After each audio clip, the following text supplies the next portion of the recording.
اسرائیل کے بارے میں نیو یارک ٹائمز نے ایک ریسنٹ انویسٹیگیشن میں کلیم کیا ہے کہ IDF نے سسٹمیٹکلی فلسطینینز کو ایز ہیومن شیلڈز استعمال کیا ہے۔ جی ناظرین، اس تحقیق میں پتہ چلا ہے کہ اسرائیل فوج غزہ میں فلسطینی شہریوں کو انسانی ڈھال یا ہیومن شیلڈ کے طور پر استعمال کر رہی ہے۔ یہ عمل نہ صرف بین الاقوامی قانون کی خلاف ورزی ہے بلکہ اسرائیل کے اپنے قوانین کی بھی خلاف ورزی ہے۔ اس رپورٹ کے مطابق اسرائیلی فوجیوں نے فلسطینی قیدیوں کو جان لیوا خطرات کا سامنا کرنے پر مجبور کیا، اور یہ صرف اس لیے کیا تاکہ وہ خود کو محفوظ رکھ سکیں۔ یہ ایک ایسا عمل ہے جو انسانیت کے خلاف ہے اور اس سے اسرائیل کی فوج کی حقیقی شکل سامنے آتی ہے۔ آپ نے بالکل درست کہا ہے، دس از اے گریو وائلیشن آف ہیومن رائٹس۔ اور ناظرین، یہ انتہائی حیران کن انکشاف ہے کہ اسرائیلی فوج نے کم از کم 11 دستوں میں غزہ کے 5 شہروں میں یہ عمل کیا، اور اس میں اسرائیلی انٹیلیجنس ایجنسیز کے افسران بھی شامل تھے، جہاں پہ فلسطینی قیدیوں کو ایسی جگہوں کی چھان بین کرنے پر مجبور کیا گیا جہاں اسرائیلی فوج کو شک تھا کہ حماس کے جنگجوؤں نے جو وہاں پہ کوئی بارودی سرنگیں بچھائی ہوئے ہیں۔ یہ ناظرین عمل اکتوبر میں جب 7 اکتوبر کو جنگ کا آغاز ہوا تھا اس سے بتدریج یہ بڑھتا گیا ہے، اور یہ ظاہر کرتا ہے کہ اسرائیل نے اس جنگ میں اپنی تمام اخلاقی حدود پار کر دی ہیں اور وہ کسی بھی حد تک جانے کو تیار ہیں۔ مجھے اس رپورٹ میں کچھ ایسی حیران کن تفصیلات بھی سامنے آئی ہیں۔ مثال کے طور پر قیدیوں کو سرنگوں کے نیٹ ورک میں جانے اور ویڈیو بنانے پر مجبور کیا گیا، جہاں فوجیوں کو شک تھا کہ جنگجو چھپے ہو سکتے ہیں۔ انہیں ایسی عمارتوں میں داخل ہونے پر بھی مجبور کیا گیا جو بارودی سرنگوں سے بھری ہوئی تھی۔ یہ سب کچھ اسرائیلی فوجیوں کو خطرے سے بچانے کے لیے کیا جا رہا تھا، اور یہ انسانی حقوق کی واضح خلاف ورزی ہے۔ اس سے پتہ چلتا ہے کہ اسرائیل فلسطینی زندگی کو کوئی اہمیت نہیں دیتا۔ اور یہاں یہ بھی ناظرین کو بتاتے چلیں کہ ان میں کئی ایسے بھی لوگ تھے جو بالکل بھی جس کو کہتے ہیں انوسنٹ تھے، ان کا کوئی اس طرح کے چارجز بھی ان پہ لیوی نہیں کیے گئے۔ انفیکٹ ایک 17 سال کے بچے کا بھی یہاں پہ ذکر ہے جو ابھی تک اسرائیل کی قید میں ہے، اور اس نے 17 سال کی عمر میں اسرائیل کے لیے اس طرح کے ایکشنز میں پارٹیسپیٹ کیا۔ آئی تھنک ٹو ویپنائز بے گناہ لوگوں کو جس طرح ایک جنگی آلات کے طور پہ یوز کیا ہے، اس سے زیادہ شرمناک کوئی چیز ہو ہی نہیں سکتی۔ ناظرین، اس رپورٹ کے لیے نیو یارک ٹائمز نے 7 اسرائیلی فوجیوں سے انٹرویو کیا جنہوں نے اس عمل کو معمول کا بتایا۔ اب اریبہ، آپ دیکھیں اتنی ایک کوئی شرمناک بات ہے کہ اتنی انتہائی گریو ہیومن رائٹس کی وائلیشن کو وہ ایک نارمل پریکٹس قرار دے رہے ہیں۔ بالکل، اور یہ بھی تعجب کی بات ہے کہ یہ تو چلیں یہ 7 فوجی ہیں جنہوں نے بتا دیا، لیکن ایسے کئی فوجی ہوں گے جنہوں نے اس عمل میں پارٹیسپیٹ کیا ہوگا، اینڈ obviously انہوں نے کبھی ریویل بھی نہیں کیا۔ ایبسولوٹلی۔ اور ناظرین، اس طرح کی منظم پالیسی جو ہے to use people as human shield, اس سے یہ واضح ہوتا ہے کہ اسرائیلی فوج میں اعلیٰ سطح پر بھی انسانی حقوق کی کوئی پرواہ نہیں کی جاتی، اور وہ کافی کلیئر ہے جو ان کے عمل رہا ہے پچھلے 1 سال کا 1948 سے جو اسرائیلی فورسز کا عمل رہا ہے، وہ دکھاتا ہے کہ ہیومن رائٹس کو ان کے آگے کوئی امپورٹنس نہیں ہے، اور یہ ایک ایسا سسٹمیٹک مسئلہ ہے جو اسرائیلی فوج کو پوری ساخت میں موجود ہے۔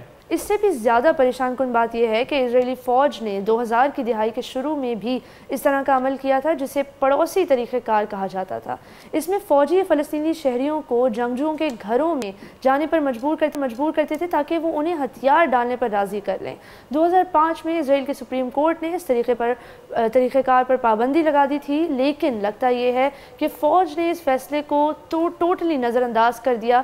یہ دکھاتا یہ ہے کہ اسرائیل میں قانون کی حکمرانی کتنی زیادہ کمزور ہے، یہاں تک کہ سپریم کورٹ کے فیصلے بھی فوج کے غیر قانونی اعمال کو روکنے میں ناکام رہتے ہیں۔ ناظرین، یہاں پہ یہ بات بتانا ضروری ہے کہ اسرائیل کی فوج انسانی حقوق کی پرواہ نہیں کرتی، وہ اپنی ہی عدالتوں کے فیصلوں کو بھی نظر انداز کر دیتی ہے۔ اس سے صاف ظاہر ہوتا ہے کہ اسرائیل میں فوج پر کوئی احتساب نہیں ہو سکتا۔ اس رپورٹ میں یہ بھی بتایا گیا ہے کہ بعض فوجیوں نے اس عمل پر اعتراض کیا ہے، لیکن افسران نے اسے جائز ٹھہرایا ہے۔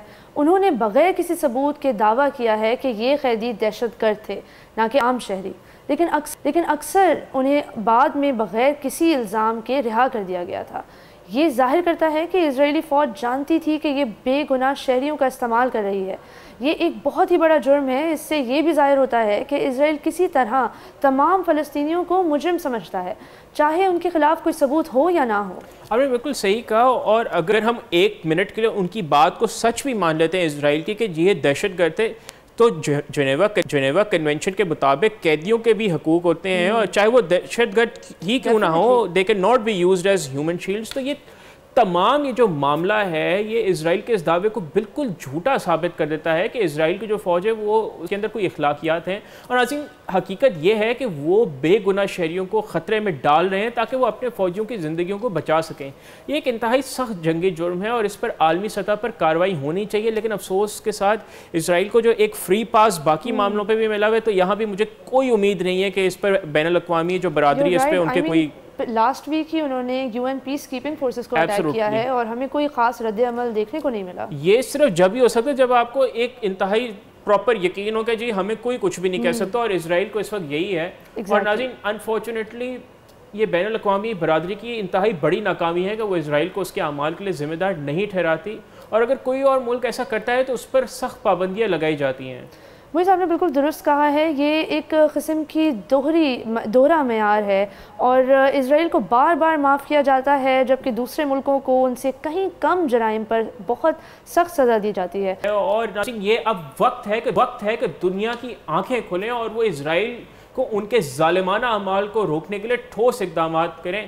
ہمیں امید مطلب honestly to be very honest یہاں پہ جو ہے جو حالات ہیں امید بہت کم ہے لیکن آپ ایک ایٹ دا سیم ٹائم چلیں ہم امید کر لیتے ہیں کہ یہ رپورٹ اس سمت میں ایک قدم ثابت ہوگی کیونکہ ایک چلیں پازیٹیو بات یہ کہ جہاں پہ جو ویسٹرن میڈیا اس کا اتنا شرمناک کردار رہا ہے کہ کس طرح انہوں نے اسرائیل کو کور دیا ہے ان کے تمام جنگی جرائم پہ تو ایٹ لیسٹ کہیں نہ کہیں سے تو کوئی حقائق سامنے آئے کہ اسرائیل نے کس قدر سنگین خلاف ورزیاں کی ہیں ہیومن رائٹس کی. آئی تھنک موئز آپ نے بہت ہی زیادہ ویلیبل یہ پوائنٹ نوٹ کیا ہے کیونکہ یہاں پہ ہم ناظرین کو بتاتے چلیں کہ ہر خبر کو اس کے کانٹیکسٹ میں پڑھنا بہت ضروری ہے کیونکہ اب دنیا اس وقت پر نہیں ہے کہ جہاں خبر تک پہنچنا بھی بہت بڑی بات ہوتی تھی. کسی خبر کا پبلش ہو جانا مطلب لازمی وہ سچ ہوگی ایسا کچھ بھی نہیں ہے. اب ہمیں یہ جاننا ضروری ہے کہ کون سی خبر کس کانٹیکسٹ میں پبلش ہو رہی ہے. اب یہ دیکھنا کہ یہ نیو یارک ٹائمز نے یہ انویسٹیگیشن کی ہے تو اس کے کئی ایسپیکٹس ہیں. سب سے پہلے تو یہ کہ کیونکہ موئز ہم اور آپ ضرور جانتے ہیں کہ نیو یارک ٹائمز ایک زائنسٹ ادارہ ہے جو ٹوٹلی اسرائیل کو سپورٹ کرتا ہے, پرو اسرائیل ہے, اینٹی اسرائیل ہیڈ لائن تک کبھی انہوں نے پبلش نہیں کی. تو یہ اتنی بڑی انویسٹیگیشن کر لینا اس کو ضرور ہمیں شک کی نگاہ سے دیکھنا چاہیے ان دا سینس کہ ضرور یہ ایشو بہت زیادہ بڑا ہوگا. This is probably just the tip of the iceberg. انہیں کوئی 7 فوجی مل گئے جنہوں نے مان لی یہ بات لیکن اس رپورٹ میں انہوں نے کہا ہے کہ اس سے کوئی کیجولٹیز نہیں ہوئی which I find very hard to believe کہ آپ ہیومن شیلڈز بنا کے معصوم لوگوں کو آپ بھیج رہے ہیں کہ جاؤ وہ کمرہ چیک کر کے آؤ وہاں بم تو نہیں ہے اور آپ ویٹ کر رہے ہیں کہ اگر وہ پھٹ جائے اس بم میں تو آپ کی کسی قسم کی ذمہ داری نہیں ہے. اگر اس نظریے سے آپ اپنے پرزنرز کو ڈیل کر رہے ہیں then I highly doubt کہ ان میں کوئی کیجولٹیز نہیں ہیں. یہ انتہائی مزے کا خیز دعویٰ ہے کہ اس میں کوئی کیجولٹیز نہیں ہے. اس کا مطلب میں تو ایک انسان جو یہ مان ہی نہیں سکتا کہ جہاں اسرائیلی فوجوں نے جو فلسطینیوں کے ساتھ عصمت دری سے لے کے ہر طرح کے سنگین ترین کرائمز کیے ہیں تو اتنے بڑے گریو ہیومن رائٹس وائلیشن میں کیسے کوئی کیجولٹی نہیں ہو سکتی. ایگزیکٹلی. اور وہ جو آپ نے بات کی نا کہ بڑے بڑے ملکوں کے ساتھ مطلب چھوٹے کاموں پر بھی بہت سیویئر کانسیکوینسز ہوتے ہیں اور اسرائیل کے لیے نہیں ہے یہ بھی جاننا ضرورت. ایران کے ساتھ بہت سیویئر کانسیکوینسز ہو رہے ہیں. یو کے نے انفیکٹ ایران کے کئی ٹاپ آفیشلس کو بین کر دیا, ان پہ سینکشنز لگا دیے ہیں.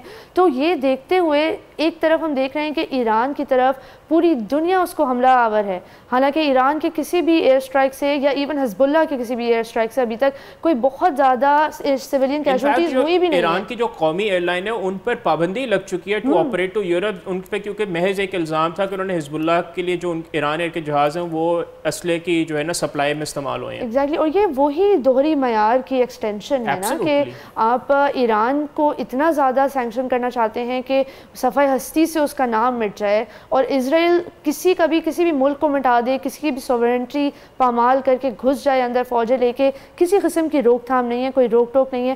یہاں ناظرین کو بتاتے چلیں کہ 1940s میں ہیری ایس ٹرومن جو امریکہ کے صدر تھے انہوں نے ایک خط میں لکھا تھا کہ انہیں نیو یارک ٹائمز کے ادارے سے ڈر لگتا ہے.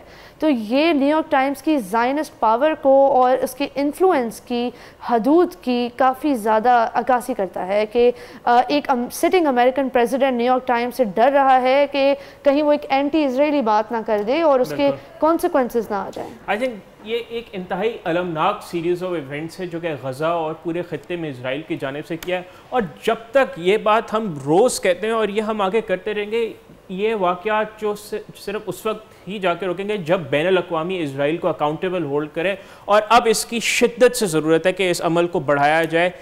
بٹ انفارچونیٹلی بالکل وہاں سے نا زیرو. ہاں وہاں کی اقوام جو ہیں ویسٹرن، ان میں کافی زیادہ اویئرنیس اس حوالے سے بڑی ہے کہ اسرائیل کو روکا جائے. بٹ بالکل اب وی مسٹ ہوپ کہ اس پہ جو ہے بین الاقوامی برادری آنکھیں کھولے گی اور اسرائیل کے خلاف کامیاب کارروائی کرے گی. سبسکرائب کریں اور بیل دبائیں تاکہ کوئی خبر رہ نہ جائے.